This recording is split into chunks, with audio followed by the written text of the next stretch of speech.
pembebasan budaya positif di SMK Negeri 10. Oleh sebab itu, sebelumnya kita akan mengawalinya dengan doa. Doa dimulai.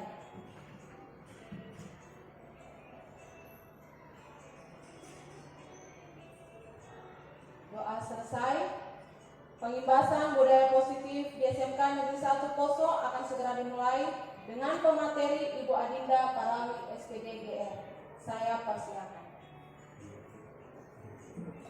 Terima kasih kepada Ibu Putri sekaligus yang akan menjadi moderator saya saat ini. Saya mengucapkan selamat datang kepada teman-teman yang sudah menyediakan waktu untuk mengikuti pembebasan budaya positif saat ini. Nah, terlebih dahulu saya ingin memperkenalkan maksud dan tujuan dari pembebasan budaya positif. Ini merupakan aksi nyata dari kami, calon guru penggerak dalam pendidikan guru penggerak yang kami laksanakan selama kurang lebih 6 bulan ke depan. Dan untuk kali ini saya akan mengimbaskan materi yang sudah saya dapatkan atau kami dapatkan mengenai budaya positif, khususnya yang bisa kita implementasikan di sekolah kita nantinya.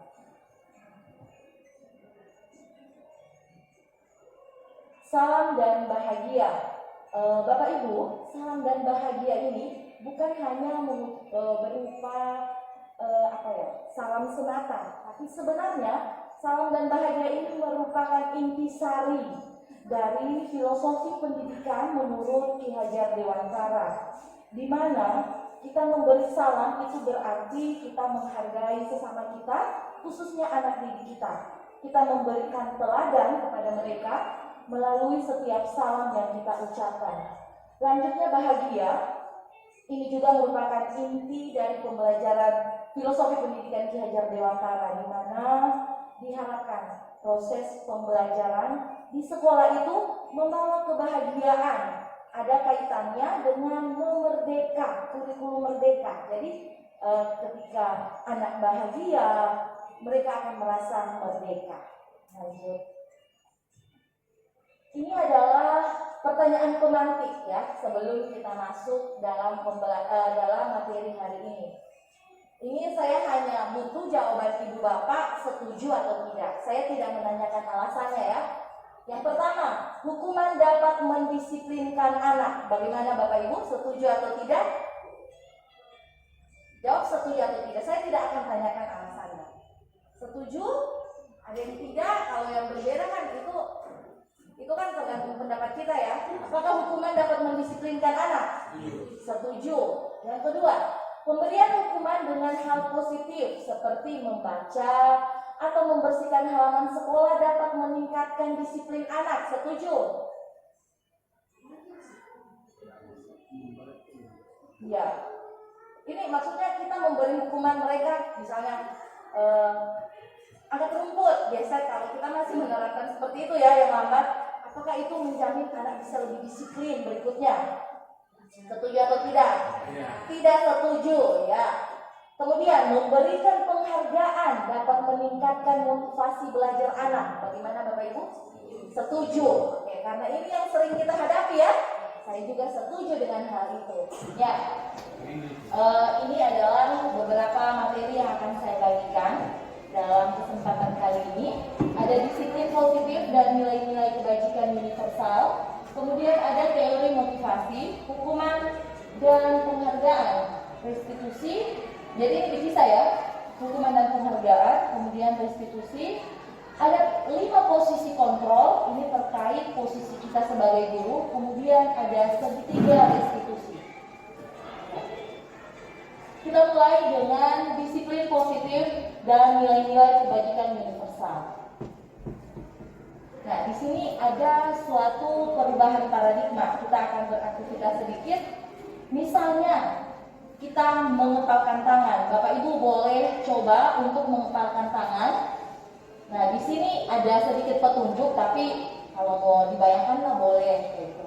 Misalnya ada secari kertas kecil kita genggam, entah kita mau tulis apa. Kemudian, cobalah tangan Anda buka sekuat tenaga. dengan berbagai cara. Apakah dia cuma bilang tolong buka atau bagaimana, atau dia ancam ini sampai menghardik ini, merayu, menyuap apa ini, agar dapat membuka kepalan tangan Anda. Coba mungkin Bapak Ibu bisa praktek atau bisa bayangkan apa yang akan terjadi. Kepalan tangan itu bagaimana? Ada yang ingin berpendapat? Kira-kira teman bisa buka atau tidak? Bisa kalau dengan kekuatan penuh mungkin berarti yang kepala tangan ini lemah kayak gitu. Tapi misalnya tapi misalnya kalau dia cuma suruh buka kepala tanganmu, bisa tidak?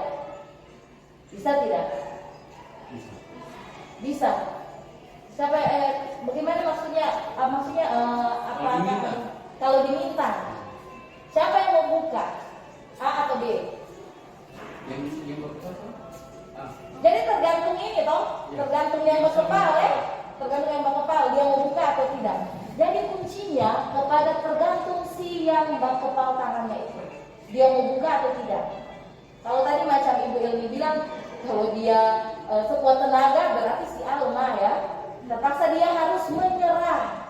Dia buka kayak gitu ya, karena si A tidak sanggup. Nah, kalau menurut Pak Kris tadi bisa saja dibuka, mungkin karena sudah berhasil dirayu baru dia buka. Tapi yang intinya di situ tergantung si A, dia mau buka atau tidak, tergantung si pengepal tangan. Nah, lanjut, Bapak Ibu, dari aktivitas mengepal tangan tadi, di situ kita melihat ada suatu ilusi kontrol. Disinilah teori kontrol itu muncul, mendasari. Di mana bahwa biasanya kita lihat dalam pendidikan itu guru yang mengontrol murid, ya. Kita melihat selalu harus orang kita sebagai pendidik yang mengontrol murid. Kemudian kritik dari orang itu, kritik dan membuat orang merasa bersalah dapat menguatkan karakter. Ini yang kita mungkin kita mengkritik siswa kita ya, dengan harapan karakternya bisa semakin kuat. Kemudian bahwa semua penguatan positif itu efektif dan bermanfaat. Kemudian ada lagi ilusi bahwa orang dewasa memiliki hak untuk memaksa siswa. Nah, tapi siapakah yang sesungguhnya memiliki kontrol? Itu yang harus kita pahami. Sekuat apa tenaga kita memberikan mengontrol anak-anak kita, tapi kalau anak-anak kita yang tidak bergerak, tidak akan ada perubahan yang efektif. Nah, di sini ada stimulus respons dan idealnya teori kontrol. Mungkin dulu kita mencoba mengubah siswa kita agar berpandangan sama dengan kita. Tapi lewat teori kontrol atau teori pilihan yang kita sudah peragakan lewat kepalan tangan, di situ ada sesuatu yang berubah. Kita tidak bisa memaksakan orang, tetapi kita harus berusaha memahami pandangan orang lain tentang dunia. Kalau kayak Pak Kris tadi, kita tidak bisa buka tangan. Tidak, bukan karena Pak Kris bilang buka tangan, tetapi mungkin Pak Kris bisa merubah pandangannya si orang tersebut untuk dia buka kepala tangan tersebut. Kemudian ada lagi, perilaku buruk dilihat sebagai suatu kesalahan. Dia coret-coret buku atau coret-coret dinding. Oh, salah dia, hukum inilah itulah. Tapi tunggu dulu, melalui teori kontrol kita harus pahami bahwa semua perilaku memiliki tujuan. Mungkinkah dia berbakat di bidang grafiti? Siapa yang tahu kalau kita tidak bertanya kepada si anak tersebut. Kemudian, respon orang lain bisa mengontrol saya. Tapi yang kita dapati bahwa hanya kita sendiri yang bisa mengontrol diri kita. Sama halnya dengan anggapan kita bisa mengontrol orang lain, bisa mengontrol siswa kita, tetapi kenyataannya kita tidak bisa mengontrol orang lain. Masih ada lagi pemaksaan dan lain-lain. Ya, model berpikir menang kalah. Nah, ini yang sangat menarik menurut saya, model berpikir menang atau kalah. Kalau kita sudah menyerah, ya kita kalah saja. Kalau kita merasa punya kekuasaan, kita harus menang. Tetapi di teori pilihan kita harus punya pikiran model berpikir menang-menang. Ini yang paling sering kita dengar, win-win solution. Dua-dua diuntungkan, tidak ada yang dirugikan karena mendasari segala hal yang tadi. Setiap perilaku pasti memiliki alasan. Oke, lanjut.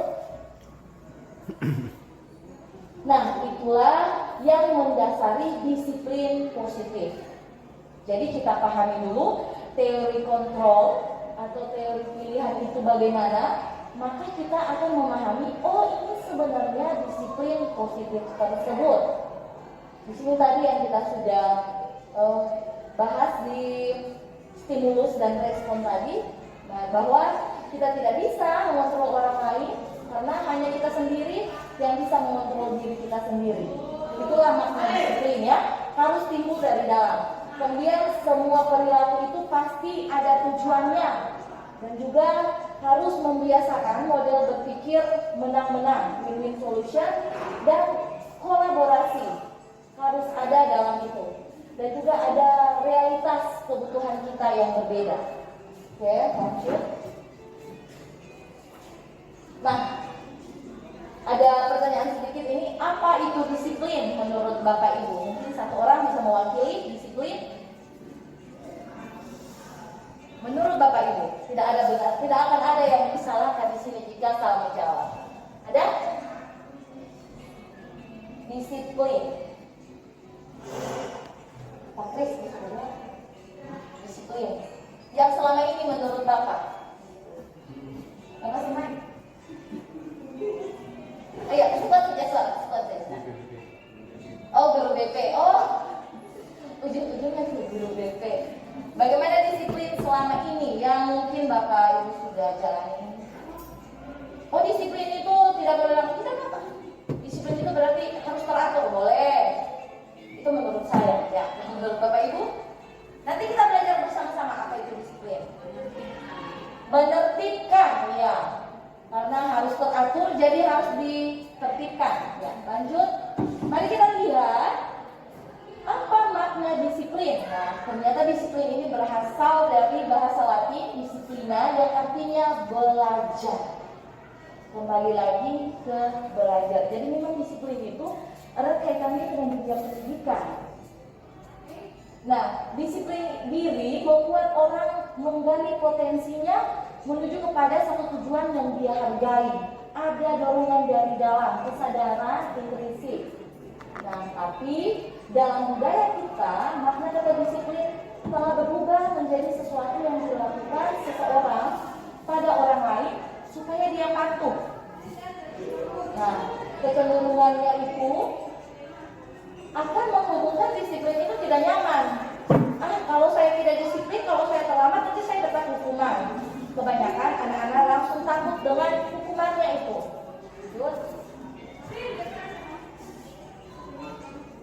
Nah, disinilah perlunya nilai-nilai kebajikan universal kita kaitkan dengan disiplin. Bahwa nilai-nilai kebajikan ini merupakan sifat-sifat positif manusia yang merupakan tujuan mulia yang ingin dicapai oleh setiap individu. Nah, nilai-nilai universal ini haruslah secara umum sehingga tidak akan disalahartikan. Kalau di daerah ini lain artinya, di daerah sana lain artinya. Jadi dia harus bersifat universal. Nah, yang melatar belakangi nilai-nilai kebajikan itu adalah setiap perilaku memiliki suatu tujuan.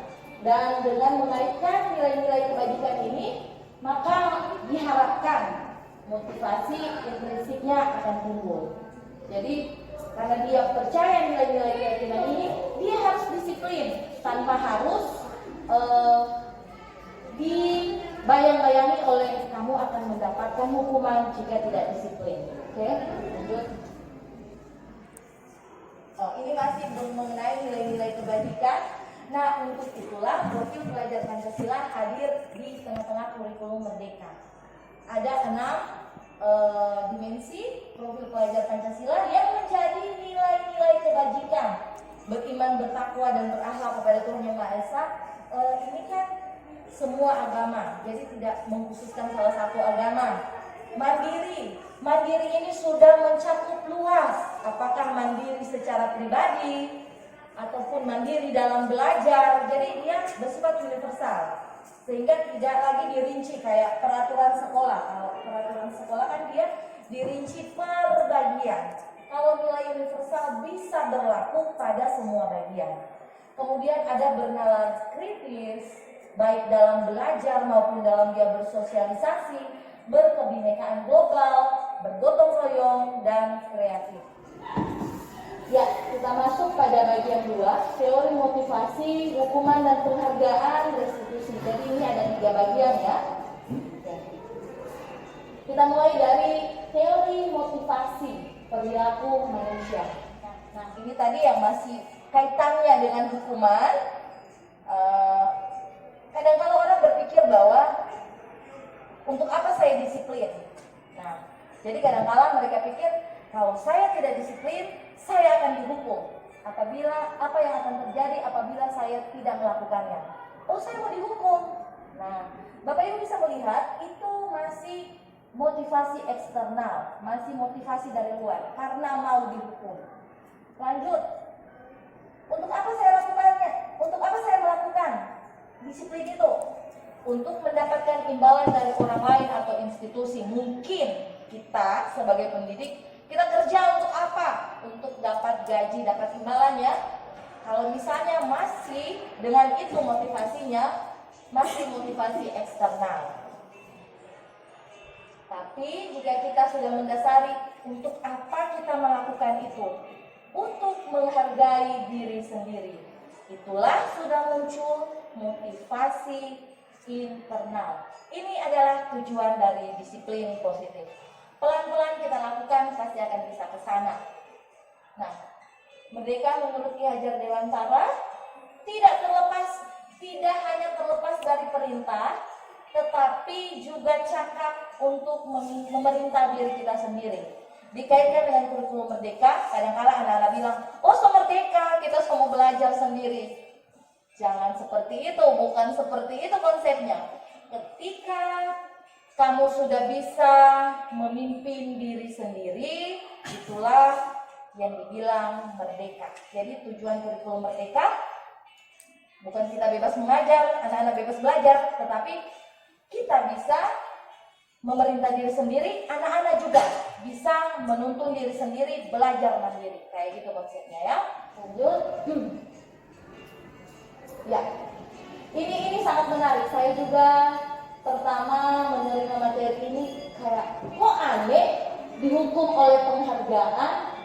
Nah, jadi mungkin selama ini kita berpikir bahwa penghargaan itu akan membuat motivasi anak itu meningkat. Kita harus hati-hati Bapak Ibu. Kita harus melihat beberapa akibat dari penghargaan, bukan juga akibat ya, efek dari penghargaan. Di sini ada pengaruh jangka pendek dan jangka panjang. Dengan terbiasa kita memberi penghargaan, bisa jadi dia hanya mau produktif dalam jangka pendek. Kita tidak mengajar lagi di kelasnya, tidak menutup kemungkinan anak itu jadi malas.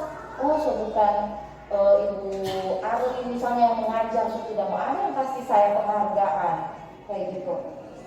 Kemudian ada lagi penghargaan menghukum. Ada yang bisa menerjemahkan ini? Saya juga aneh dengan penghargaan menghukum ini. Saya cerita sedikit ya, karena ini saya rasakan secara tidak langsung penghargaan menghukum. Ketika SD saya selalu dapat juara 1, SMP, dan ketika SMA mulai menurun. Ini menjadi hukuman buat saya. Ketika saya tidak dapat juara 1 lagi, jalan ke sini. Kenapa kau tidak dapat juara 1? Sana. Kamu dapat juara 1, kau tidak dapat juara 1. Itu sebenarnya sangat menghukum saya. Baru saya sadari sekarang, oh iya benar.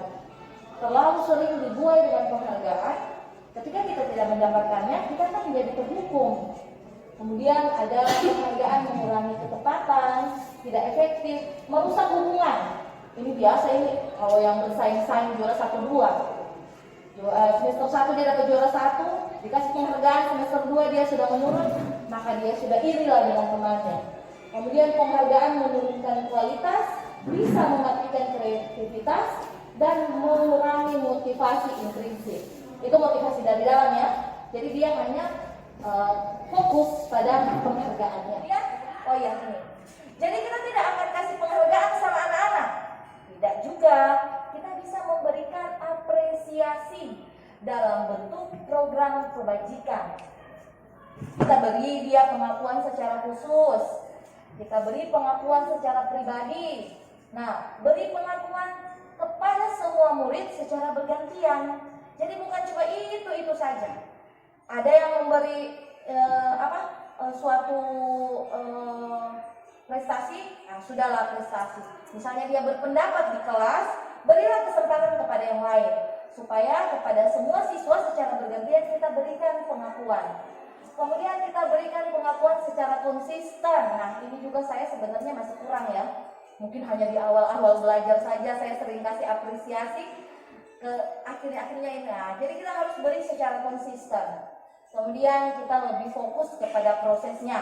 Ya, lanjut ini adalah contoh kita memberikan pengakuan. Misalnya kemarin saya perhatikan rasa empatimu besar sekali pada saat menolong murid baru di kelas, kayak gitu. Saya menghargai kepedulianmu pada saat kamu membantu teman-temanmu di tugas kelompok. Nah, jadi ini bahkan dalam hal-hal sekecil tugas kelompok, kita berikan mereka perhatian. Jadi, oh ini ibu dia perhatikan saya, walaupun hanya kecil. Apresiasi seperti itu yang akan lebih membekas di hati mereka dan tidak menutup kemungkinan itu yang akan menimbulkan motivasi intrinsik. Ya, lanjut. Nah, ini ada beberapa, kita bahas beberapa saja ya. Perbedaan hukuman dan konsekuensi. Nah, jadi tadi kita kan menghindari hukuman. Apakah kita tidak mau hukum anak-anak kalau dia tidak disiplin? Nah, kita lebih baik menggunakan konsekuensi. Tentunya konsekuensi ini bersesuaian dengan apa yang kita berikan. Kita ambil dua saja ya. Lari mengelilingi lapangan basket 2 kali karena terlambat hadir di sekolah. Itu hukuman atau konsekuensi? Hukuman. Lanjut, lari mengelilingi yang paling bawah ya. Hanya beberapa saja kita bahas. Lari mengelilingi lapangan basket 2 kali karena terlambat 10 menit mengikuti pelajaran PJOK.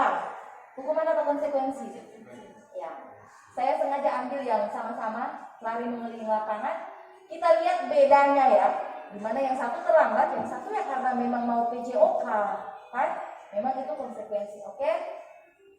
Ada jawaban di slide selanjutnya. Nah, kita bisa lihat. Mana ada beberapa yang konsekuensi ya. Kita fokus di konsekuensi saja ya.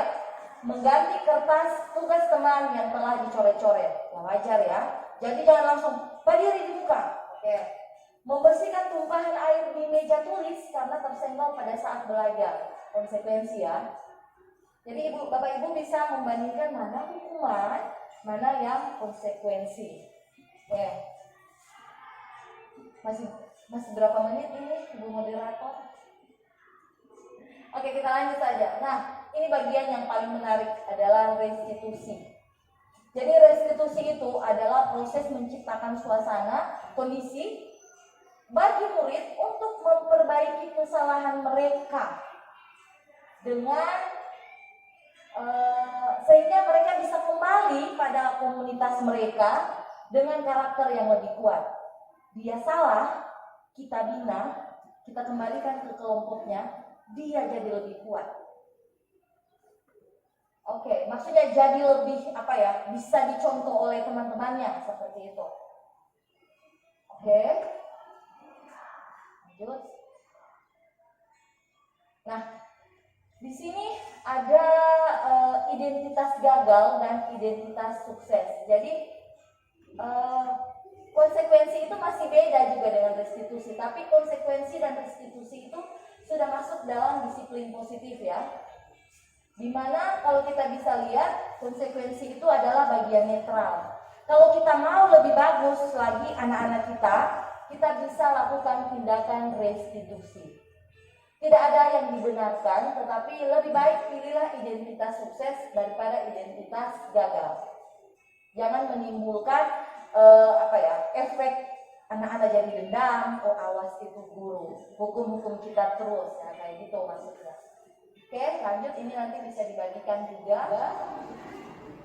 Nah, ini adalah 9 ciri-ciri restitusi, di mana di sini kita bisa lihat bahwa restitusi itu mengarah kepada murid untuk sadar sendiri, temukan jalan keluarnya, dan usahakan kita pastikan dia melakukannya.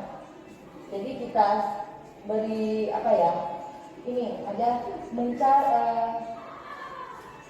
restitusi itu fokus pada karakter, bukan pada tindakan. Tidak, memang salah, tidak kayak gitu ya. Jadi kita fokus pada karakternya, apa yang kau langgar, nilai-nilai kebajikan apa yang kau langgar, bagus itu atau tidak. Jadi kita menyadarkan anak secara mandiri. Jadi guru tidak lepas tangan juga, tapi berkolaborasi untuk membuat anak itu menjadi berubah. Oke. Ya, kita lanjut ke 5 posisi kontrol. Nah, di sini langsung saya paparkan semua 5 posisi itu. Ada penghukum, ada pembuat merasa bersalah, ada teman, ada manajer, dan ada pemantau. Ibu-ibu guru dan bapak-bapak guru. Oke. Itu yang paling pertama itu penghukum, karena paling sering didapat itu. Ada pembuat merasa bersalah, ada posisi teman, ada posisi pemantau, dan ada posisi manajer. Kita lihat kembali dibedakan mana yang dia identitas gagal, identitas berhasil atau sukses, identitas berhasil atau sukses dengan kontrol dari diri. Jadi yang membedakan ada masih motivasi dari luar, teman dan pemantau, ada motivasi dari dalam. Intinya penghukum itu tiap ada salah selalu dihukum. Pembuat orang merasa bersalah, pembuat orang merasa bersalah, sesedikit sudah ibu sok kecewa, sudah ibu sok mau masuk, kayak begitu. Dan ternyata saya pernah lakukan juga. Kemudian, ini yang pasti sering saya lakukan, teman, membuat anak-anak merasa teman, tapi ternyata tetap ada kurang dan lebihnya juga. Kalau kita posisikan kepada kepada anak-anak yang sudah mau bagus itu, dari pertama sampai terakhir bagus itu terus itu. Kemudian ada posisi pemantau. Nah, bedanya teman dengan pemantau itu dia lebih ke ada listnya. Oh, dia sudah 5 kali berbuat salah ini buat. Jadi dia kontrol, kayak ada yang dia hitung, ada yang dia ukur. Kemudian manajer adalah identitas yang paling didambakan. Semua kita jika ingin anak-anak kita memiliki disiplin positif itu, kita mulai dari melatih diri kita menjadi manajer. Nah, pada manajer ini itu kita akan sering bertemu dengan restitusi. Jadi kita sudah tidak akan menyinggung konsekuensi lagi, sudah tidak. Kita akan bertemu dengan restitusi, di mana tujuannya kita akan menguatkan pribadi siswa dan akhirnya mereka bisa memperbaiki diri sendiri. Nah, ini contoh-contoh pernyataan-pernyataan yang dikatakan oleh para posisi-posisi kontrol ya. Kalau pembuat orang merasa bersalah ini, saya kecewa sekali. Kalau penghukum langsung, kamu tidak benar. Ya, kalau teman, ayolah lakukan demi ibu. Apa sih yang tidak untuk ibu? Itu jawabannya anak-anak biasa ya. Kemudian ada pemantau, ada manajer ya. Bagaimana kamu bisa menyelesaikan masalah ini? Apakah mungkin dengan bervariasinya anak-anak bisa kita jadi manajer? Ini yang menjadi tantangan kita ke depannya ya. Kita bagaimana pendekatan kita kepada anak-anak agar mereka mengerti kemana mereka akan diarahkan. Oke, ini bagian dari terakhir pembahasan kita adalah segitiga restitusi. Ini hanya langkah-langkah bagaimana kita menerapkan restitusi itu. Nah, pada posisi manajer, posisi yang diharapkan dimiliki oleh seorang guru, kita diharapkan dapat menerapkan segitiga restitusi. Nah, jadi ketika ada masalah, untuk yang di bawah itu, kita stabilkan dulu identitas mereka, supaya mereka tidak merasa terlalu bersalah. Mungkin dia terlambat, mungkin kita bisa berikan penguatan kepada mereka. Semua orang memang pasti pernah terlambat ya, mungkin karena banyak kerja hari sebelumnya kayak gitu. Tapi tidak berhenti di situ, karena nanti dia kira kurang benar kan dia terlambat. Kita lanjut ke yang kedua, validasi kebutuhan. Jadi di situ kita tanya, apa alasan kalian terlambat? Adakah cara efektif untuk menghindari hal tersebut? Sehingga kita bisa lanjut pada hal yang ketiga, menanyakan keyakinan. Kita singgung nilai-nilai keyakinan. Kamu ingin menjadi orang seperti apa? Nah, itu kan timbul dari diri sendiri. Nah, dengan itu segitiga restitusi diharapkan kita bisa menyelesaikan permasalahan pada siswa-siswa kita. Oke, lanjut. Oh ya, ini hanya tentang menstabilkan identitas. Ini kalimat-kalimat ya. Jadi seperti yang sudah saya jelaskan tadi, menstabilkan identitas itu membuat anak yang merasa gagal karena berbuat salah menjadi positif, tetap dia pikir positif tentang dirinya ya. Jadi tidak makin terpuruk. Kemudian lanjut di validasi kebutuhan, membuat murid mengenali kebutuhan dasarnya. Saya ini siswa ternyata tidak boleh terlambat, jadi saya harus bangun cepat kayak gitu. Lanjut. Ya, menanyakan keyakinan. Kita tuntut anak-anak itu. Norma-norma apa yang sudah kamu langgar? Apakah efek sampingnya? Jadi, sekarang kamu harus seperti apa? Kayak gitu. Supaya mereka menemukan hal baik dalam diri mereka.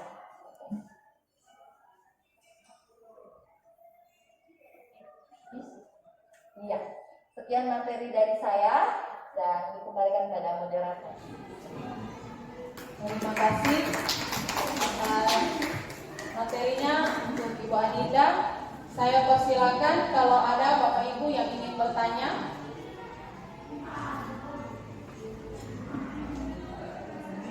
Ya.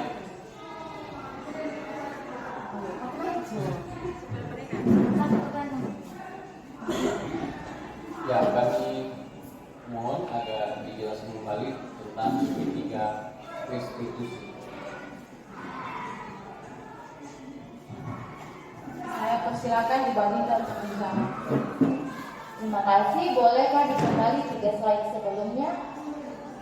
Ya. Ya, jadi segitiga restitusi itu adalah langkah-langkah secara nyata kita lakukan, kita terapkan. Nah, ini adalah pedomannya, di mana ketika kita menstabilkan identitas, tujuannya adalah untuk membuat anak yang tadi mungkin ada takut saya sudah lambat, ketakutan saya mau dihukum, kita kuatkan dia. Nah, ini ada salah satu contohnya, berbuat salah itu hal yang manusiawi. Misalnya kita bisa bilang, terlambat itu wajar, ibu juga dulu pernah lambat. Tapi jangan berhenti di situ, nanti anaknya besar kepala. Kita lanjut dengan langkah validasi. Boleh lanjut, Ibu Moderator? Kita langsung lanjut dengan validasi kebutuhan. Kamu pasti punya alasan kan lambat? Atau begini, maukah kamu berusaha berikut-berikut ibu tidak ketemu lagi ketika ibu pikir? Itu maksudnya, tujuannya untuk mengingatkan itu anak, lambat itu salah. Tapi kita tidak langsung bilang, malas terlihat terlambat terus. Jadi lebih langkah-langkah yang lebih sistematis supaya secara tidak langsung anak itu, ini ibu tegur saya, tapi caranya halus. Saya akan menghargai saya akan menghargai usahanya ibu itu dengan yang ketiga. Lanjut, menanyakan keyakinan. Jadi ketika kita menanyakan keyakinan, anak itu memberikan respon yang baik. Oh iya, ibu ini tadi sudah menyadarkan saya, sehingga ketika guru bertanya, apa nilai yang kita percaya di sekolah kita? Mungkin kita belum membuat nilai-nilai keyakinan sekolah ya, lebih ke peraturan ya. Jadi apakah di sekolah ini ada peraturan? Nah, itu anak akan sadar, iya bu, ada peraturan atau nilai keyakinan di sekolah ini, yaitu siswa tidak boleh terlambat karena nanti akan mengganggu pelajaran yang sudah mulai, kayak gitu. Dan diharapkan ketika kita menanyakan keyakinan, kita tanya action anak itu. Kamu mau jadi orang seperti apa? Saya suka cita-cita itu. Nah, kita bisa arahkan. Kalau kamu mau jadi orang berhasil, terlambat ini sangat tidak disarankan. Kamu akan membawa itu sampai pada kali kerja nanti, dan itu akan menghambat kamu mau jadi orang seperti apa. Mungkin seperti itu Pak Kris. Terima kasih. Jika masih ada yang ingin ditanyakan, Kalau saya tidak ada, tanyakan mengakhiri pengimbasan budaya positif di SMK Negeri 1 Poso hari ini. Saya ucapkan terima kasih untuk Bapak Ibu yang sudah meluangkan waktu. Selamat siang. Assalamualaikum warahmatullahi wabarakatuh. Selamat siang. Salam sejahtera bagi kita sekalian. Tabea. Saya Neni Hartati Rutana SPDMN selaku Kepala SMK Pusat Keunggulan SMK Negeri 1 Poso sangat berbahagia karena pada tahun ini SMK Negeri 1 Poso ditetapkan menjadi SMK Pusat Keunggulan tahun 2022. Dan dalam waktu yang bersamaan, SMK Negeri 1 Poso juga sudah memiliki calon guru penggerak sebanyak 4 orang. Sebuah kebanggaan karena dengan hadirnya calon guru penggerak membawa dampak positif dalam keberadaan kegiatan belajar mengajar maupun dampak positif lainnya terhadap tenaga pendidik dan kependidikan, bahkan seluruh siswa yang ada di SMK Pusat Keunggulan SMK Negeri 1 Poso. Calon guru penggerak ini telah melakukan beberapa kegiatan di sekolah ini, termasuk mereka telah mengimbaskan ilmu dan pengetahuan yang mereka telah peroleh selama mereka mengikuti diklat. Di dalamnya ada budaya positif, disiplin positif, kemudian teori pilihan, dan materi-materi lainnya. Kemudian salah satu hal yang menarik dari disiplin positif atau budaya positif yaitu reward be challenged by appreciation. Karena kalau reward itu hanya diberikan terhadap siswa tertentu yang telah melaksanakan kegiatan baik dalam kegiatan belajar mengajar ataupun terhadap penerapan tata tertib dan disiplin di sekolah.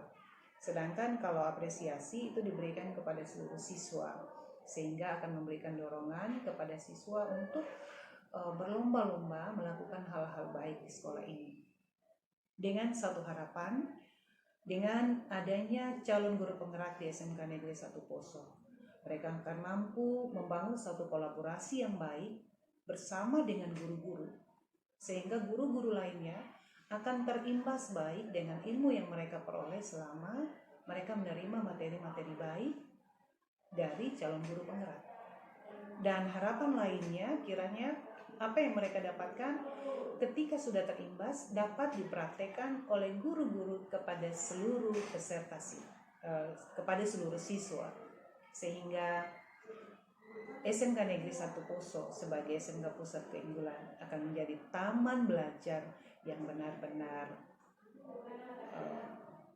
melahirkan suasana yang nyaman, suasana sehat, suasana kondisif, terlebih suasana yang menyenangkan. Demikian pemaparan kami selaku pimpinan SMK Bisa, SMK Hebat, Vokasi Kuat, Menguatkan Indonesia. Maroso.